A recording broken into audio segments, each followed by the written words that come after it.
నమస్తే, welcome to hello doctor.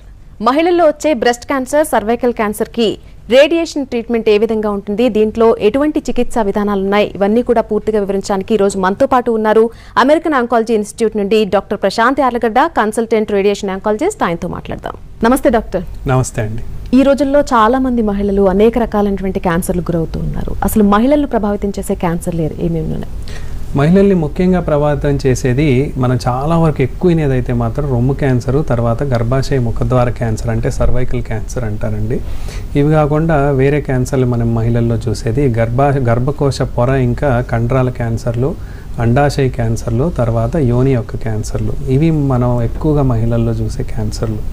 అవి కాకుండా మిగిలిన క్యాన్సర్లు కూడా ఆడవాళ్ళకి రావచ్చు, కానీ ఎక్కువగా వాళ్ళ ఇదిలో ఉండే వాళ్ళకే పరిమితమై ఉండే క్యాన్సర్. మీరు చెప్పినట్టు బ్రెస్ట్ క్యాన్సర్ కూడా ఇందులో ఒకటి. అసలు బ్రెస్ట్ క్యాన్సర్ అంటే ఏంటి? నేను ఇంతకుముందు చెప్పినట్టు మన శరీరంలో ప్రతి నిమిషము ఒక 30 కోట్ల కణాలు చనిపోతున్నాయి, 30 కోట్ల కొత్త కణాలు పుడుతున్నాయి. సో ఈ శరీరంలో అన్ని జీవక్రియలు జన్యువుల ఆధీనంలో నడుస్తున్నట్టే ఈ కణ పునరుత్పత్తి అనేది కూడా జన్యువుల ఆధీనంలో నడుస్తూ ఉంటుంది. కానీ ఈ జన్యువులు లోపాలకు గురైనప్పుడు ఆ నియంత్రణ కోల్పోవటం వలన విచ్చలవిడిగా కణాలు పుట్టి అవన్నీ కణుతులుగా ఏర్పడటమే బ్రెస్ట్ క్యాన్సర్. సో ఈ సమస్య కనుక రొమ్ములో ఉత్పన్నమైనప్పుడు అందులో కణుతులు ఏర్పడి అక్కడి నుంచి చంకలో లింఫ్ గ్రంథులను ఉంటాయి, ఆ లింఫ్ గ్రంథులకు కూడా పాకి అక్కడి నుంచి శరీరం అంతా పాకటం జరగదు. సో ఈ క్యాన్సర్ అనేది రొమ్ములో జన్మించి రొమ్ము నుంచి బయటకు అంతా స్ప్రెడ్ అయినప్పుడు మనం దాన్ని రొమ్ము క్యాన్సర్ అంటాం. ఈ పర్టికులర్ క్యాన్సర్కి సంబంధించి అంటే బ్రెస్ట్ క్యాన్సర్కి సంబంధించి చికిత్సా పద్ధతులు ఏ రకంగా ఉంటాయి డాక్టర్? మనం ప్రతి క్యాన్సర్ మాదిరిగానే రొమ్ము క్యాన్సర్లో కూడా ఒక పేషెంట్ మా దగ్గరకు వచ్చినప్పుడు అవసరమైన పరీక్షలన్నీ చేసి స్కానింగ్, తర్వాత బయాప్సీ, ఐహెచ్సి ఇలా రకరకాల పరీక్షలు చేసి అది ఏ రకమైన రొమ్ము క్యాన్సర్ అంటే రొమ్ములో చాలా రకాల కణజాలాలు ఉంటాయి. అందులో ముఖ్యమైనవి పాల గ్రంథులు, పాలనాళాలు, అట్లాగే కొవ్వు పదార్థము, కండరాలు ఇవన్నీ ఉంటాయి. సో ఏ కణాల నుంచి వచ్చిందనే దాన్ని బట్టి అందులో రకాలు ఉంటాయి రొమ్ము క్యాన్సర్లో. తర్వాత కొన్ని హార్మోన్ రిసెప్టార్స్ అని కణాల మీద ఇతర రిసెప్టార్స్ వలన వాటిని కూడా వివిధ రకాలుగా విభజించవచ్చు. సో టెస్టుల ద్వారా ఏ రకమైన క్యాన్సరు, తర్వాత ఎంత ముదిరింది, దానికి 4 స్టేజీల్లాగా విభజిస్తాం. స్టేజ్ 1, 2, 3 and 4 అని. సో జబ్బు చాలా తక్కువగా ఉంటే అది స్టేజ్ 1 అని, శరీరం అంతా వ్యాప్తి చెంది ఉంటే అది స్టేజ్ 4 అని, ఇలా ముందు విభజించుకుంటాం. ఇదంతా అయిపోయినాక ఏ స్టేజ్కి ఎన్ని వైద్యాలు, ఏ రకాల వైద్యాలు చేస్తే మంచిదనేది నిర్ధారించుకొని చేస్తాం అన్నమాట. సో ఫస్ట్, సెకండ్, మొదటి 2, 3 తర్వాత 4వ స్టేజీ ప్రారంభ దశలో ఉన్నప్పుడు వీళ్ళందరికీ మేము జబ్బు నయం చేయాలనే ఉద్దేశంతో వైద్యం చేస్తాం. అదే 4వ దశ చివరి భాగంలో ఉన్న వాళ్ళకి మాత్రం మేము వాళ్ళకి ఎంత వైద్యం చేసినా జబ్బు నయం ఆస్కారం పెద్దగా ఉండదు కాబట్టి ఉపశమనం ఇవ్వటం, తర్వాత జీవితకాలం కొద్దిగా పొడిగించే ఉద్దేశంతో వైద్యం చేస్తూ ఉంటాం. ఇట్లా ఇన్ని రకాల వైద్యాలు ఏ ఉద్దేశంతో చేయొచ్చు అనే దాన్ని బట్టి ఉంటాయి. ముఖ్యంగా రొమ్ములో అందుబాటులో ఉన్న వైద్యాలు శస్త్రచికిత్స చేయటం, రేడియేషన్ ఇవ్వటం, కీమోథెరపీ చేయటం, తర్వాత టార్గెటెడ్ థెరపీ అని, హార్మోన్ థెరపీ అని కూడా అందుబాటులో ఉన్నాయి. అలాగే ఈ బ్రెస్ట్ క్యాన్సర్ చికిత్సలో సంబంధించి రేడియేషన్ పాత్ర ఏ విధంగా ఉంటుంది డాక్టర్? ఇందాక నేను చెప్పినట్టు 4 దశలు ఉంటాయి అన్నాను కదా. సో ఈ మొదటి 2, 3వ దశ, 4వ ప్రారంభ దశ వరకు కూడా మేము జబ్బుని తగ్గించే ఉద్దేశంతోనే రేడియేషన్ చికిత్స చేస్తాం.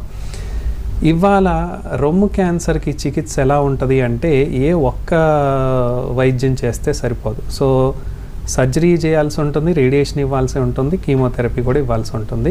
సో మొదటి దశ నుంచి ఇవాళ 4వ దశ వరకు అన్ని దశల్లో కూడా మేము రేడియేషన్ చేయాల్సిన అవసరం అయితే రొమ్ములో ఉంటుంది. ఇది రొమ్ములో ప్రారంభ దశలో రేడియేషన్ ఇవ్వటం అంటే మొదటి స్టేజ్లో రేడియేషన్ ఇవ్వటం వలన ఇవాళ రొమ్మును కూడా కాపాడగలుగుతున్నాం. మేము ఓన్లీ కణితినే తీయాల్సిన అవసరం ఉంది, రొమ్మును కూడా తీయాల్సిన అవసరం లేదు. సో అట్లా మొదటి దశ నుంచి 4వ దశ వరకు అన్నిట్లో కూడా రేడియేషన్ అవసరం అయితే ఉంటుంది. రొమ్ము క్యాన్సర్ చికిత్సా విధానంలో ఈ రొమ్ము సంరక్షణలో ఎంతవరకు రేడియేషన్ పాత్ర ఉంటుంది?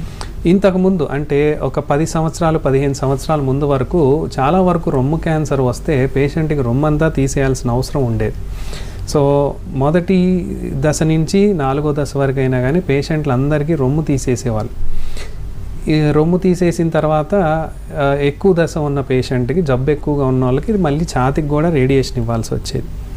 ఇవాళ వైద్య శాస్త్రం ఎంత అభివృద్ధి చెందిందంటే మేము మొదటి దశ అయినా కానీ 4వ దశ అయినా కానీ, కాకపోతే 4వ దశలో కొద్ది మందికి కానీ అందరికీ కాదు, కానీ చాలామందికి రొమ్ముని కూడా ప్రిజర్వ్ చేయగలుగుతున్నాం. రొమ్ముని కూడా త్యజించాల్సిన అవసరం లేదు. ఓన్లీ కణితినే తీసేసి రొమ్ముని ప్రిజర్వ్ చేయగలుగుతున్నాం. కాకపోతే ఇందులో ముఖ్యమైన ఇది ఏమిటంటే వైద్యము అర్లీ స్టేజ్లో రొమ్మంతా తీసేస్తే ఒట్టి సర్జరీ సరిపోద్ది, కానీ రొమ్ముని ప్రిజర్వ్ చేయాలంటే మాత్రం ఇవాళ సర్జరీతో పాటు మళ్ళీ ఆ రొమ్ములో క్యాన్సర్ రాకుండా ఉండటానికి రేడియేషన్ కూడా ఇవ్వాల్సి వస్తుంది. సో రేడియేషన్ పాత్ర పెరగటం మూలాన రొమ్ము క్యాన్సర్ వైద్యంలో ఇవాళ మొదటి దశలో నుంచి పేషెంట్లకి 4వ దశ వరకు మేము రొమ్ముని కూడా కాపాడగలుగుతున్నాం. ఈ రొమ్ము క్యాన్సర్ చికిత్సలో భాగంగా ఏ రేడియేషన్ పద్ధతులు ఉపయోగిస్తారు డాక్టర్? రేడియేషన్ ముఖ్యంగా 2 రకాలు ఉంటుందండి. ఇందాక నేను చెప్పినట్టు ఈ రేడియేషన్ అంటే ఏమీ లేదు, ఎక్స్రేస్ అనే కిరణాలని ఉత్పత్తి చేసి వాటిని ఈ కణితులకి, క్యాన్సర్ కణాలకి పై ఫోకస్ చేసి వాటికి తగిలేటట్టు చేసి ఆ శక్తితోటి వాటిని నాశనం చేయటమే రేడియేషన్. కాకపోతే ఈ రేడియేషన్ ఎక్కడ ఉత్పత్తి చేస్తాం, ఎలా ఉత్పత్తి చేసి పేషెంట్ రోగి శరీరంలోకి ప్రవేశపెడుతున్నాం అనే దాన్ని బట్టి ముఖ్యంగా 2 రకాలు ఉంటాయి. అందులో మొదటి రకం ఎక్స్టర్నల్ బీమ్ రేడియోథెరపీ అంటారు. ఇందులో ఏమిటి అంటే ఈ ఎక్స్రే కిరణాలని మేము రోగి శరీరం బయటే ఉత్పత్తి చేసి ఫోకస్ చేసి వాటిని ఆ కణితి మీదకి, తర్వాత ఆ కణితున్న అవయవంలోనే తగిలేటట్టు పంపిస్తాం అన్నమాట. దీన్ని ఎక్స్టర్నల్ బీమ్ రేడియోథెరపీ అంటాం. అలా కాకుండా ఇంకో విధానం ఏంటి అంటే ఒక రేడియేషన్ ఉత్పత్తి చేసే గుళికనే డైరెక్ట్ ఆ కణితిలో పెట్టి కేవలం ఆ కణితికే తగిలేటట్టు చేయటం బ్రేకీ థెరపీ అంటాం. ఇవాళ ఇంతకుముందు బ్రేకీ థెరపీ అనేది పెద్దగా రొమ్ము క్యాన్సర్లో చేసేవాళ్ళు కాదు. ఇవాళ బ్రెస్ట్ ప్రిజర్వేషన్లో భాగంగా దీనికి కూడా ఆస్కారం ఉంది. సో ఈ 2 విధాలు కూడా బ్రెస్ట్ క్యాన్సర్లో రేడియేషన్ పేషెంట్కి అందించవచ్చు. రేడియేషన్ చికిత్స పూర్తి చేయడానికి దాదాపుగా ఎంత సమయం పట్టే అవకాశం ఉంది డాక్టర్? రేడియేషన్తో సమస్య ఏమిటి అంటే సర్జరీ అనుకోండి, పేషెంట్ అడ్మిట్ అయ్యి 1 రోజులో లేదా మహా అయితే ఎంత పెద్ద సర్జరీ అయినా 1.5 లేదా 2 రోజుల్లో పూర్తి చేసేసి 1 వారం రోజులు పేషెంట్ తేరుకున్నాక ఇంటికి పంపించేయచ్చు. అదే మందులు కానీ కీమోథెరపీ రూపంగా ఏమిటంటే పేషెంట్ని అడ్మిట్ చేసేసి 2-3 రోజుల్లో ఇంజెక్షన్లు ఎక్కించి పంపించేయచ్చు. కానీ రేడియేషను చుట్టుపక్కల అవయవాలకి, కణజాలానికి నష్టం కలగకుండా చేయాలి అంటే దీన్ని చాలా చిన్న మోతాదులో ఎక్కువ రోజుల మీద అందించాల్సి వస్తుంది రేడియేషన్. సో ఇంతకుముందు రేడియేషన్లో ఈ విధంగా చేయటం వలన ఒక రొమ్ము క్యాన్సర్ పేషెంట్కి రేడియేషన్ కనీసం 5 వారాలు మేము రేడియేషన్లు ఇవ్వాల్సి వచ్చేది. 25 రేడియేషన్లు లేదా 30 రేడియేషన్లు 5 నుంచి 6 వారాలు ఇవ్వాల్సి వచ్చేది. సో ఇవాళ రేడియేషన్లో చాలా విప్లవాత్మకమైన టెక్నాలజీలు రావటం వలన, అంటే మేము మా ఎక్స్రే కిరణాలు కేవలం కణితులకి, ఆ కణజాలానికే తగిలేటట్టు చేయగలిగే అంత విప్లవాత్మకమైన మార్పులు రావటం వలన చుట్టుపక్కల అవయవాలకి పెద్ద నష్టం కలగకుండా రేడియేషన్ ఇవ్వగలం. కాబట్టి దానికి మేము ఇప్పుడు కుదించి కేవలం 3 వారాల్లో లేదా 15 రోజుల్లోనే ఇవ్వగలుగుతున్నాం. కొంతమందికి చాలా అర్లీ స్టేజ్లో ఉండి చాలా చిన్న భాగం రేడియేషన్ ఇవ్వాల్సిన వాళ్ళకి 1 నుంచి 5 రోజుల్లో కూడా రేడియేషన్ పూర్తి చేయగలం. అలాగే బ్రెస్ట్ క్యాన్సర్కి రేడియేషన్ థెరపీ తీసుకునేటప్పుడు ఎటువంటి జాగ్రత్తలు తీసుకోవాల్సిన అవసరం ఉంది డాక్టర్? రేడియేషను ఏమీ లేదండి. రేడియేషన్ అంటే చాలామందికి చాలా రకాల అపోహలు ఉంటాయి, కానీ రేడియేషన్ అంటే ఏమీ లేదు. మనకి సూర్యుడి నుంచి వచ్చే కాంతి కూడా రేడియేషనే. సో సూర్యకాంతి లేకుండా మనం బ్రతకలేం. కానీ బాగా మండుటెండలో బయట నుంచున్నాం అనుకోండి, బాగా ఎండాకాలంలో మండుటెండలో మన చర్మం కూడా కాలిపోతుంది, నల్లబడిపోతుంది. సో అదే మాదిరిగా మేము రేడియేషన్ పంపించినప్పుడు కూడా ఆ రేడియేషన్ వెళుతున్న మార్గంలో ఉన్న చర్మము, తర్వాత అక్కడ ఉన్న ఆ కణజాలము, ఆ చుట్టుపక్కల ఉన్న అవయవాలు ఇవి కొద్దిగా ఇబ్బందికి గురవ్వచ్చు. సో రొమ్ము క్యాన్సర్కి రేడియేషన్ తీసుకునే పేషెంట్లు ముఖ్యంగా వాళ్ళకి కలిగే ఇబ్బందులు ఏమిటంటే గొంతులో మంటలా రావటం, తర్వాత ఎక్కడైతే రొమ్ముకు కానీ ఛాతికి కానీ రేడియేషన్ ఇస్తున్నామో అక్కడ చర్మం కందిపోవటం, ఎరుపుగా మారటం, ఎరుపు రంగులోకి మారటం, కొంతమందిలో కొద్దిగా చర్మం ఇన్ఫెక్షన్లు అవ్వటం, ఇలాంటివి జరగవచ్చు. తర్వాత గ్రాడ్యువల్గా చర్మం నలుపు రంగులోకి మారటం. సో వీళ్ళు పాటించాల్సిన జాగ్రత్తలు ఏంటంటే ఎక్కువగా నీరు తీసుకోవటం, తర్వాత ఆహారం ఏదైతే తీసుకుంటారో అది కారం, మసాలా, ఉప్పు ఆ రేడియేషన్ పెట్టినంత కాలం కొద్దిగా తగ్గించి తీసుకోవటం. తర్వాత స్నానం చేసేటప్పుడు కానీ లేదా ఇతర సందర్భాల్లో ఒకవేళ దురద పుట్టినా కానీ చర్మం మీద, రొమ్ము చర్మం లేదా ఛాతీ చర్మం మీద ఎక్కువగా రుద్దకుండా, ఎక్కువ సబ్బు పెట్టకుండా స్నానం చేయటం, ఆ జాగ్రత్తలు తీసుకోవటం. తర్వాత చాలామంది ఈ సర్జరీలు అయిన తర్వాత ఈ చంకలో కూడా సర్జరీ చేయాల్సి వస్తుంది, రొమ్ముకు సంబంధించిన సర్జరీ చేసినప్పుడు. సో వాళ్ళు కొన్ని జాగ్రత్తలు తీసుకోవటం, కొన్ని వ్యాయామాలు చేయకపోవటం వలన ఈ భుజము బీసుకుపోవచ్చు. సో అట్లాంటి వాళ్ళకి రేడియేషన్ ఇవ్వటం మాకు ఇబ్బంది అవుతుంది. అందుకే వాళ్ళు సర్జరీ అయినప్పటి నుంచే భుజానికి సంబంధించి కొంచెం వ్యాయామాలు చేయటం, అట్లాగే శారీరకంగా కూడా బాగా ఎక్కువగా కాకుండా తేలికపాటి వ్యాయామాలు చేయటం, ఇవన్నీ జాగ్రత్తలు తీసుకుంటే రేడియేషన్ తీసుకోవటం అంత ఇబ్బంది అనిపిస్తుంది. చాలా మందిలో సర్వైకల్ క్యాన్సర్ గురించి కూడా ఈ మధ్య ఎక్కువగా వింటూ ఉన్నాం డాక్టర్. అసలు సర్వైకల్ క్యాన్సర్ అంటే ఏంటి? సర్వైకల్ క్యాన్సర్ మన భారతదేశంలో ఆడవాళ్ళు బాగా ఇబ్బంది పెడుతున్న క్యాన్సర్లో మొట్టమొదటి రొమ్ము క్యాన్సర్, రెండోది సర్వైకల్ క్యాన్సర్. ఈ సర్వైకల్ క్యాన్సర్ మన దేశంలో ఎంత ఎక్కువగా ఉంది అంటే ప్రతి 8 నిమిషాలకి ఒక మహిళ మన దేశంలో సర్వైకల్ క్యాన్సర్ మూలంగా చనిపోతున్నారు.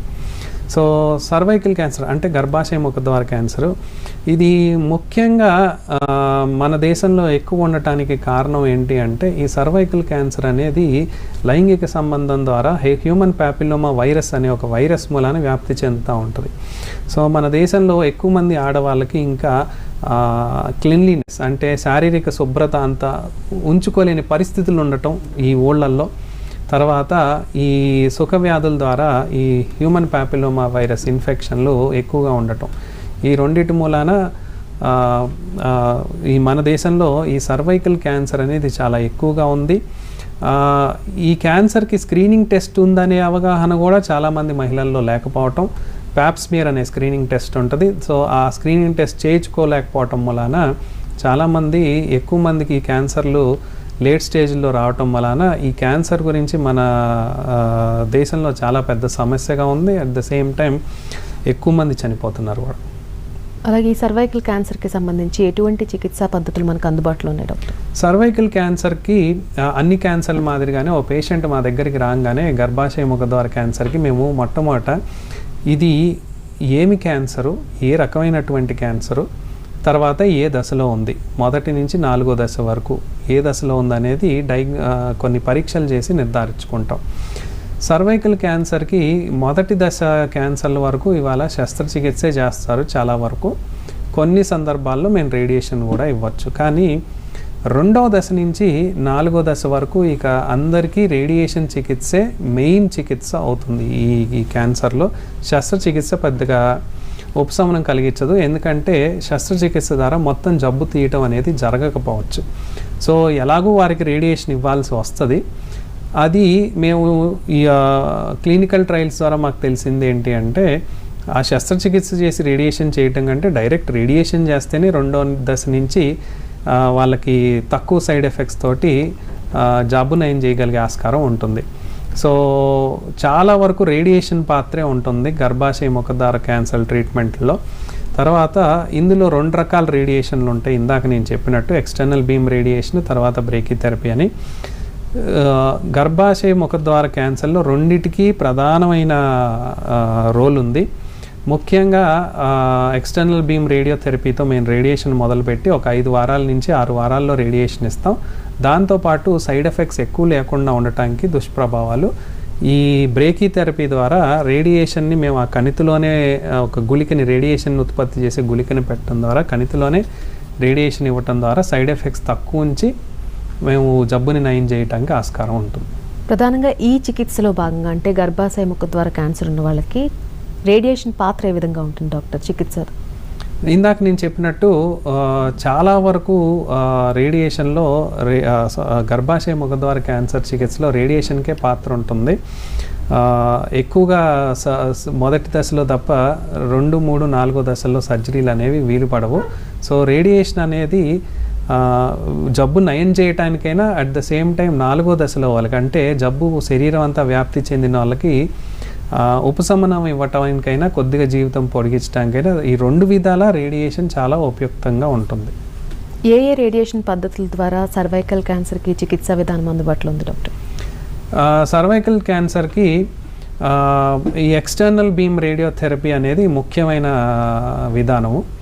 ఈ ఎక్స్టర్నల్ బీమ్ రేడియోథెరపీలో ఇవాళ చాలా విప్లవాత్మకమైన టెక్నాలజీలు వచ్చినాయి. అందులో ముఖ్యమైనవి ఇమేజ్ గైడెడ్ రేడియోథెరపీ అని ఒకటి అంటారు, రెండోది ఇంటెన్సిటీ మాడ్యులేటెడ్ రేడియోథెరపీ. ఇవి ఎందుకు అంత ఇంపార్టెంట్ సర్వైకల్ క్యాన్సర్లో అంటే, మనం గర్భాశయ ముఖద్వార క్యాన్సర్కి రేడియేషన్ ఇచ్చినప్పుడు ముఖ్యంగా రేడియేషను ఈ గర్భాశయంలో ఉన్న కణజాలానికి ఆ కణితికే తగిలేటట్టు చేయాలి. ఒకవేళ అలా చేయలేని పక్షంలో మూత్రాశయంకి తగలటము, తర్వాత రేడియేషను మలద్వారం, ఈ రెండింటికి తగలటం వలన పేషెంట్లు తర్వాత చాలా దుష్ప్రభావాలు చూడాల్సి వస్తుంది. సో ఈ ఇమేజ్ గైడెడ్ రేడియోథెరపీ అనేది ఎందుకు ఉపయోగపడుతుందంటే, వీళ్ళల్లో ప్రతిరోజు మూత్రాశయం ఒకే పరిమాణంలో ఉండాలని లేదు, మలద్వారం ఒకటే పరిమాణంలో ఉండాలని లేదు. సో వాటి పరిమాణం బట్టి ఈ గర్భాశయంలో ఉండే ఆ కణితి జరుగుతూ ఉండొచ్చు, పక్కకు జరుగుతూ ఉండొచ్చు, ఒకరోజు ముందుకి ఒక రోజు వెనక్కి, ఇలా ఒకే ఇదిలో ఉండాలని లేదు, ఒకే చోట ఉండాలని లేదు. సో మేము రేడియేషన్ ఇచ్చినప్పుడు ఇలా కణితులు ఇవన్నీ కదులుతూ ఉంటే మాకు కణితికే తగిలేటట్టు చేయటం చాలా ఇబ్బందిగా ఉంటుంది. సో ఈ ఇమేజ్ గైడెడ్ రేడియోథెరపీ అనేది మాకు చాలా వెసులుబాటు ఇస్తుంది. ఇందులో ఏంటంటే, రోజు మేము ఆ గర్భాశయంలో ఉన్న కణితి ఎక్కడుందో కరెక్ట్గా చూసుకొని రేడియేషన్, ఈ ఎక్స్రేస్ని కరెక్ట్గా ఆ కణితికి ఆ రోజు ఎక్కడుందో అక్కడే తగిలేటట్టు చేయగలిగే నూతన టెక్నాలజీ అన్నమాట. సో ఇందులో ఈ చుట్టుపక్కల అవయవాలకు అసలు ఇబ్బందే తగలకుండా చేయొచ్చు. తర్వాత ఇంటెన్సిటీ మాడ్యులేటెడ్ రేడియోథెరపీ అంటే, ఈ ఎక్స్రేస్ ఏవైతే రేడియేషన్ మెషిన్లో నుంచి వచ్చి ఈ పేషెంట్ శరీరంలోకి ప్రవేశించి ఆ కణితికి తగులుతూ ఉంటాయో, అవి ఏ క్షణాన్ని ఉత్పత్తి అవుతున్నాయి, అవి వెళ్ళి కణితికి తగులుతాయా లేదా కణజాలానికి తగిలే ఆస్కారం ఉందా అనే దాన్ని బట్టి వాటి శక్తిని మేము పెంచుకోవటం, తగ్గించుకోవటం చేసుకునే ఆస్కారం ఉంటుంది. సో ఇలా చేయటం వలన ఏమాత్రమైన ఎక్స్రే కిరణాలు వెళ్ళి ఆరోగ్యకరమైన కణజాలానికి తగిలే ఆస్కారం ఉంటే వాటి శక్తిని మేము చాలా తగ్గించేసుకోగలం. తగ్గించుకున్నప్పుడు వాటికి పెద్దగా దెబ్బ తగలదన్నమాట. సో ఈ రెండు విధానాలు టెక్నాలజీల మూలాన మేము చాలామంది గర్భాశయ ముఖద్వార పేషెంట్లకు ఇవాళ పెద్దగా ఇబ్బందులు, దుష్ప్రభావాలు లేకుండా రేడియేషన్ చికిత్స చేయగలుగుతున్నాం. సర్వైకల్ క్యాన్సర్ ట్రీట్మెంట్లో భాగంగా రేడియేషన్ థెరపీ ఇచ్చేటప్పుడు దాదాపు ఎంత సమయం పడుతుంది డాక్టర్ ఇది పూర్తి కావడానికి? సర్వైకల్ క్యాన్సర్ పేషెంట్లకి వేరే క్యాన్సర్లతో తేడా ఏమిటి అంటే, వేరే క్యాన్సర్లో కేవలం ఎక్స్టర్నల్ బీమ్ రేడియోథెరపీ అనే విధానం ద్వారానే మేము రేడియేషన్ చికిత్స చేస్తాం.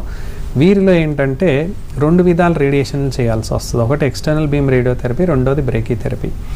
సో ఈ రెండు చేయటం వలన ఈ సైడ్ ఎఫెక్ట్ లేకుండా చేయాలి అంటే మాత్రం ఈ రోజుకి కొద్దిగా రేడియేషన్ ఇచ్చుకుంటా దగ్గర ఒక 6 వారాలు 30 నుంచి 35 రేడియేషన్ వరకు ఇవ్వాల్సి వస్తుంది. సో సర్వైకల్ క్యాన్సర్కి రేడియేషన్ ఇవ్వాలి అంటే ఇవాళ కనీసం ఒక 6 వారాలు పడుతుంది.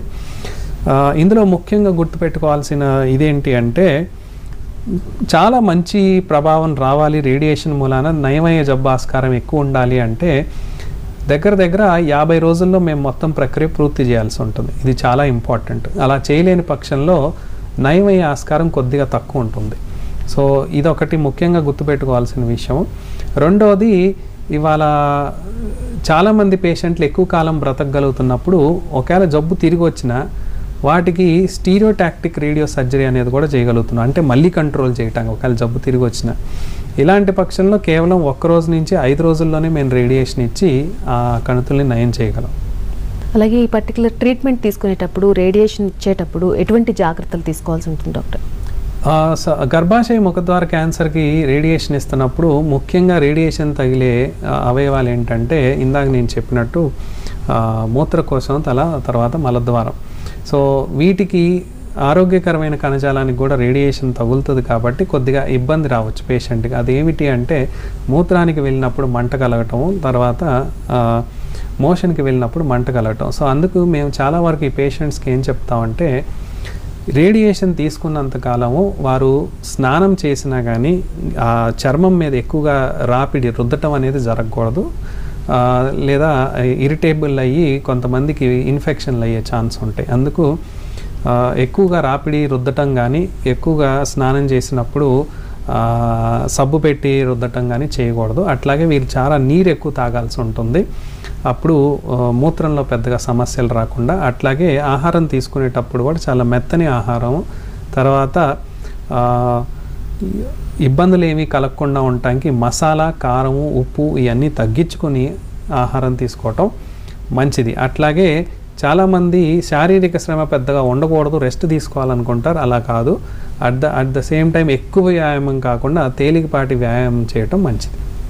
వన్స్ రేడియోథెరపీ చేసిన తర్వాత ఎదర్ బ్రెస్ట్ క్యాన్సర్కి కానీ సర్వైకల్ క్యాన్సర్కి కానీ మళ్ళీ తిరిగి వచ్చే అవకాశాలు ఉన్నాయా డాక్టర్? క్యాన్సర్లో ఎప్పుడు ఒకటి మనం గుర్తుపెట్టుకోవాల్సింది ఏంటంటే, ఎవరికి నయం అవుద్ది, ఎంతకాలం నయమై ఉంటుంది, ఆ క్యాన్సర్ కణుతులు అక్కడే తిరిగి వస్తాయా, ఇంకెక్కడన్నా తిరిగి వస్తాయా, ఇది ఏ పేషెంట్కి మేము చెప్పలేం. క్యాన్సర్ జబ్బులో ఉన్న ముఖ్యమైన లక్షణం ఏంటంటే తిరిగి వచ్చే గుణం ఉండటం. ఇది అక్కడే తిరిగి రావచ్చు, దాన్ని రికరెన్స్ అంటాం మేము. లేదా శరీరంలో ఇంకో వేరే అవయవానికి వ్యాప్తి చెంది ఆ క్యాన్సర్ కణాలు అక్కడ కూడా కొత్తగా క్యాన్సర్ కణుతులు పుట్టవచ్చు, దీన్ని మెటాస్టసిస్ అంటాం. సో ఈ రెండింటికి ఆస్కారం ఎప్పుడూ ఉంటుంది. అందుకే ఇతర జబ్బుల్లో మాదిరిగా ఒక patient cancer hospital, cancer doctor దగ్గరికి వచ్చినప్పుడు అది ఒక్కసారిదో 2 సార్లతో అయిపోయే సంబంధం కాదు డాక్టర్ది పేషెంట్ది. కనీసం అది నిరంతరాయంగా ఒక 5-10 ఏళ్ళ పాటు కొనసాగాల్సిన సంబంధం అన్నమాట. ఎందుకంటే ఏ పేషెంట్కి ఎప్పుడు జబ్బు తిరిగి వస్తుందో తెలియదు కాబట్టి మేము వారిని 3 నెలలకు ఒకసారి వచ్చి కలుస్తూ ఉండమంటాం మమ్మల్ని. వాళ్ళు ఎలా ఫీల్ అవుతున్నారు, వాళ్ళకి ఇబ్బందులు ఏమన్నా వస్తున్నాయా కొత్తగా అనేది అడుగుతాము. అట్ ద సేమ్ టైం అవసరమైతే స్కాన్స్ చేస్తూ ఉంటాము. సో ఈ విధంగా ఎవరికి తిరిగి వస్తుందో చెప్పలేం కాబట్టి ఖచ్చితంగా ఇలా చేయడం వలన అర్లీగా తిరిగి వస్తుంటే కనుక పట్టుకోవటానికి ఆస్కారం ఉంటుంది, వైద్యం చేయడానికి తేలిగ్గా ఉంటుంది. రేడియేషన్ థెరపీ ఇచ్చేటప్పుడు ఎటువంటి సైడ్ ఎఫెక్ట్స్ ఉండే అవకాశం ఉంది డాక్టర్? పేషెంట్స్ ఎవరైతే రేడియోథెరపీ తీసుకుంటున్నారో వాళ్ళలో ఎటువంటి సైడ్ ఎఫెక్ట్స్ వచ్చే అవకాశం ఉంది? రేడియేషన్ అనేది మనం బేసిక్గా ఏ భాగానికి, అంటే ఆ కణితి ఏ అవయవంలో వచ్చింది ఆ భాగం రేడియేషన్ ఇస్తున్న దాన్ని బట్టి సైడ్ ఎఫెక్ట్స్ ఉంటాయి. ఉదాహరణకి మెదడు కణుతులకి మేము వైద్యం ఇచ్చేటప్పుడు మన తల భాగంలో ఉన్న చర్మం అంతా కందిపోవటము, నల్లబడటము, లేదా ఆ భాగంలో వరకే జుట్టు రాలిపోవటం, ఈ ముఖ్యంగా చూసే సైడ్ ఎఫెక్ట్స్. అదే తల గొంతు భాగ క్యాన్సర్ పేషెంట్స్కి వైద్యం చేస్తున్నప్పుడు రేడియేషన్ చికిత్స మేము వాళ్ళకి గొంతులో మంట రావటము, బాగా బ్రషింగ్ లేదా షేవింగ్ ఇవన్నీ చేస్తే కొద్దిగా రక్తము కనిపించటము, చర్మం కందిపోవటం, నలుపు చెందటం, నలుపు రంగులోకి మారటం, ఇలాంటివి జరగవచ్చు. అలాగే ఛాతి భాగంలో రేడియేషన్, అంటే రొమ్ము క్యాన్సర్కి కానీ ఊపిరితిత్తి క్యాన్సర్కి కానీ అన్నవాహిక క్యాన్సర్కి కానీ రేడియేషన్ చికిత్సినప్పుడు ఆహారం తీసుకునేటప్పుడు మంటగా అనిపించటం, దగ్గు రావటం కొన్నిసార్లు, తర్వాత చర్మం నలుపు చెందటం, కందిపోవటం, ఇలాంటివి జరగవచ్చు. అదే కడుపు భాగంలో, తర్వాత పొత్తి కడుపు భాగంలో రేడియేషన్ ఇచ్చినప్పుడు గర్భాశయ ముఖద్వార క్యాన్సర్లకి లేదా కడుపు క్యాన్సర్లకి లేదా మలద్వార క్యాన్సర్లకి రేడియేషన్ చికిత్స చేసినప్పుడు మూత్రంకి వెళ్ళినప్పుడు మంట ఉండటము, మోషన్కి వెళ్ళినప్పుడు మంట ఉండటము, తర్వాత ఆ భాగంలో చర్మము నలుపు చెందటము, దురద పుట్టటము, ఇటువంటివి ఉండొచ్చు. అలాగే రేడియేషన్ థెరపీ చేసేటప్పుడు అంటే ఒక్కొక్క పేషెంట్కి ఒక్కొక్క టైం పట్టే అవకాశం ఉంటుందా డాక్టర్, లేదంటే అందరికీ కూడా ఒక నిర్ణీత సమయం అంటూ ఉంటుందా? ఇవాళ రేడియేషన్ ఎంత అభివృద్ధి చెందింది అంటే అది ఏ భాగంలో వచ్చింది, ఎంత పరిమాణంలో ఉందా కణితి, తర్వాత ఎంత స్ప్రెడ్ అయి ఉంది, అంటే ఆ అవయంలో పూర్తిగా వ్యాప్తి చెందుందా, సగభాగానికే వ్యాప్తి చెందుందా, చాలా తక్కువ భాగంలో ఉందా, ఇంకా బయటికి కూడా వ్యాప్తి చెందిందా శరీరంలో అనే దాన్ని బట్టి రేడియేషన్ ఎలా ఇవ్వాల్సి ఉంటుంది, ఎంతకాలం చేయాల్సి ఉందనే మార్పులు వచ్చినాయి, మారిపోయింది. అది ఉదాహరణకి మనం తీసుకుంటే మెదడు క్యాన్సర్లు, తర్వాత నోటి క్యాన్సర్లు, ఇవన్నిటికీ సాధారణంగా మేము ఒక 25 నుంచి 35 రేడియేషన్ల వరకు పెట్టాల్సి వస్తాయి. అదే ప్రాస్టేట్ గ్రంథి అనే క్యాన్సర్కి మాత్రం ఇంతకుముందు 40 రేడియేషన్ల వరకు 8 వారాల మీద వరకు కూడా రేడియేషన్ చేసేవాళ్ళం. కానీ ఈ మధ్య టెక్నాలజీ చాలా అభివృద్ధి చెందటం వలన చాలా చిన్న కణుతులు ఉంటే కనుక ప్రాస్టేట్లో కేవలం 1 నుంచి 5 రోజుల్లో కూడా మేము రేడియేషన్ అందించగలం. సో ఉన్న కొద్దీ విప్లవాత్మక మార్పులు, విప్లవాత్మకమైన టెక్నాలజీలు రావటం వలన ఇంతకుముందు రేడియేషన్ అనేది 5 వారాలు 8 వారాలు అలా ఇచ్చేది, కొన్ని సందర్భాల్లో అది 1 రోజు నుంచి 5 రోజులకు కూడా కుదించేయటం జరిగింది. కానీ మెయిన్గా అది ఏ అవయవంలో వచ్చింది, ఏ భాగంలో వచ్చింది అనే దాన్ని బట్టి ఎన్ని రోజులు అనేది మార్పులు ఉంటుంటాయి పేషెంట్కి. Thank you so much doctor. Breast cancer అలాగే సర్వైకల్ క్యాన్సర్లో రేడియేషన్ పాత్ర ఏ విధంగా ఉంటుంది చాలా డీటెయిల్గా చెప్పారు. Thank you so much. Thanks అండి. ఇది ఇవాల్టి హలో డాక్టర్. చూస్తూనే ఉండండి ఎన్టీవీ.